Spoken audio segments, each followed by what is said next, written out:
ایوان صدر میں اعلیٰ سول اعزازات تقسیم کرنے کی تقریب۔ صدر مملکت آصف علی زرداری نے اعزازات تقسیم کیے۔ لاہور، کراچی اور کوئٹہ کے گورنر ہاؤس میں بھی تقریب تقسیم اعزازات کا انعقاد۔ یوم پاکستان کے موقع پر پریڈ گراؤنڈ میں شاندار پریڈ، عسکری قوت کا بے مثال مظاہرہ، جنگی جہازوں کے کرتب سے فضا میں مختلف رنگ بکھر گئے۔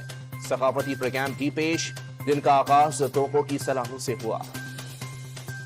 پاکستان اپنی خود مختاری پر کبھی سمجھوتا نہیں کرے گا۔ قوم اور مسلح افواج کسی بھی جارحیت کا منہ توڑ جواب دینے کے لیے ہمہ وقت تیار ہے۔ صدر آصف علی زرداری کا یوم پاکستان کی پریڈ سے خطاب۔ پشاور میں ورسک روڈ متھرا کے قریب جائیداد کے تنازع پر مسلح تصادم میں 3 افراد جاں بحق، فائرنگ سے 2 افراد زخمی بھی ہوئے۔